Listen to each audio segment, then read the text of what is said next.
Electric Cafe.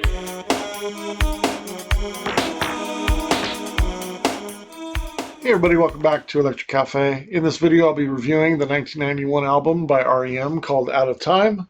This was the band's sixth record, and this is the second time they've been featured on my channel. I did review Green on the first video and I gave it a 60 out of 100. I think it's a good album.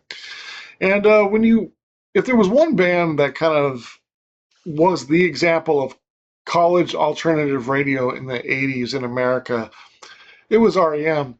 Like the success that they slowly grew, the cult following that they grew through the 80s, was, I wouldn't say it's unparalleled, but it was like the example of how college radio was so important in those days.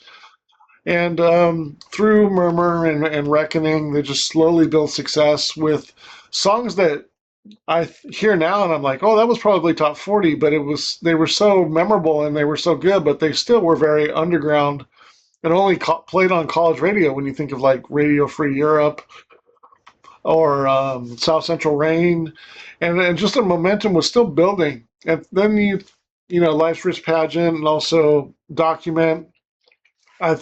They really started to. I felt they really kind of tightened up as a band, and some really strong tracks on those, including like Superman and Fall on Me and The One I Love and The End of the World.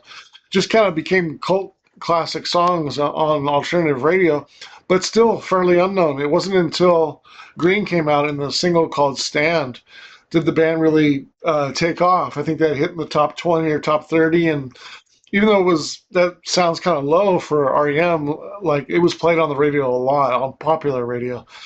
And then they just continued to grow through that, and then when Out of Time, they got, when this album came out, they got major success and, Grammys, awards, and really took them to another level. But they had a steady rise through all those albums, and there's a lot of really good music from that time. I wouldn't consider myself a huge REM fan, but I do really like the 1983 through about 95, 96 period after Adventures in High Five and What's the Frequency, Kenneth. Still some good songs in there, but for the most part, after Automatic for the People, those are 83 to 92. Those are my favorite REM. For me, Michael Stipe's voice doesn't really bother me. I'm just used to it. That's how REM's always been. So, but I can see how some people don't like it. I can see how some people don't really like his persona at the time, maybe his personality.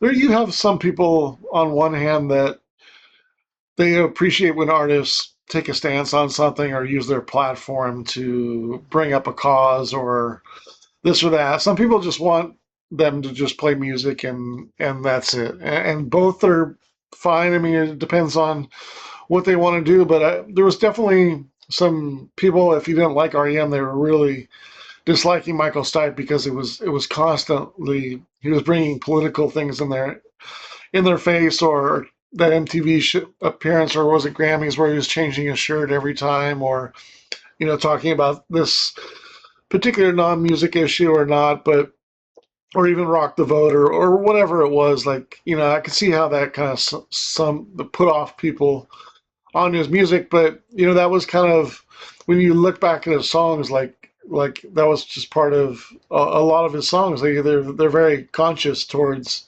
life in America, and so he definitely got disliked for his world views. But I think some people, they kind of celebrated it also at the same time. But maybe it became a little bit too much. And I think when you have rich celebrities that are complaining, they generally never get a pass, do they? This album is really balanced, though.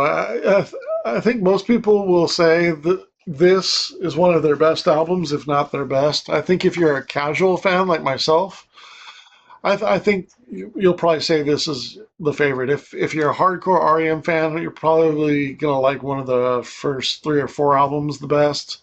That's generally what I run into when I talk to REM fans.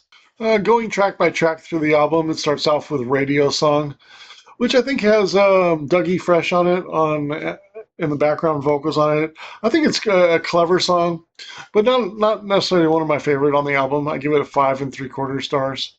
Losing My Religion, track number 2, one of their biggest singles. and most important songs, especially for their trajectory of their career. It's hard not to like this song. I think pretty highly of it. I give it 7.5 stars. I'm not over the moon about it, but I think it's a very catchy song, and for pop radio, I think it worked out perfect. And then track number 3 called Low. This definitely shows the diversity of the band. When you look at track number 2, Losing My Religion, into Low, into Near Wild Heaven, track number 4. If you talk about an arc of 3 songs where you can tell the diversity of a band, this is it. Low, I think, is a really good track. I give it 6.5 stars. Then comes track number 4, Near Wild Heaven. This is my favorite song on the album. I love the riff. I love the harmonies, the piano, the great melody. It's a very beautiful song. I like Michael Stipe singing, the doubling on his voice. It's such a happy song too, and the background vocals are great. The piano and the riff. It may not be the deepest song in the world, may not be the most mind blowing, but it's just a happy song and so beautiful. And it's just my personal favorite, one of my favorite REM songs, Near Wild Heaven. I give it 8.25 stars. And then comes track number 5 called Endgame. I think it's a good song. I give it 6 stars. Track number 6, Shiny Happy People. Really fun song. Kate Pearson from B-52s in the background. She's a treasure, isn't she?